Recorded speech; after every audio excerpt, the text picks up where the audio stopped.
Hey ladies and gentlemen, this is Carmine Sabia for Explain America, and long after the media has had their way and told their story, Tulsi Gabbard just came in and wrecked it. Before we get started, please make sure you like, comment, share, and subscribe. Those little things really help us out, and they help our channel continue to grow.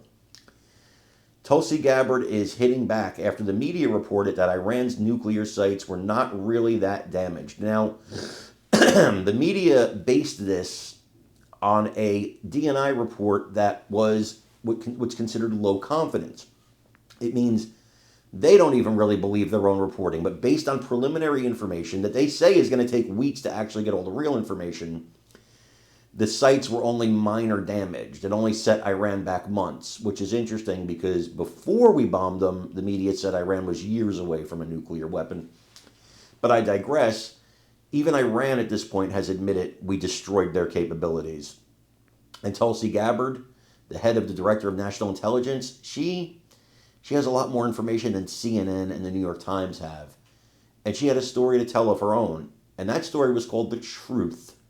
So I want you to listen. I want you to listen to what Tulsi Gabbard had to say here. Listen to the whole reporting. And then let me know what you think in the comments. CNN attacks. The instinct of CNN, the instinct of the New York Times is to try to find a way to spin it for their own political reasons, to try to hurt President Trump or our country. They don't care what the troops think. They don't care what the world thinks. They want to spin it to try to make him look bad based on a leak. All of the evidence of what was just bombed by 12 30,000-pound bombs is buried under a mountain, devastated and obliterated.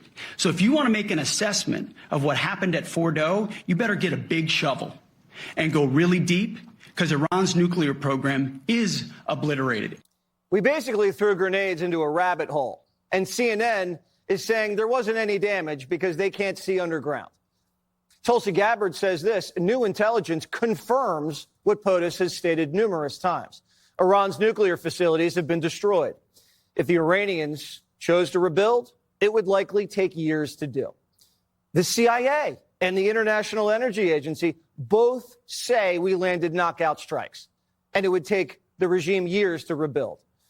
And Israeli intelligence, who kind of have Iran wired, say bullseye. Now, if the bombs didn't work, don't you think Netanyahu would be on the phone with Trump begging the B-2s to circle back around? Israel already has spies combing through the rubble. Israel's going to be telling us very soon, because Bibi is going to have people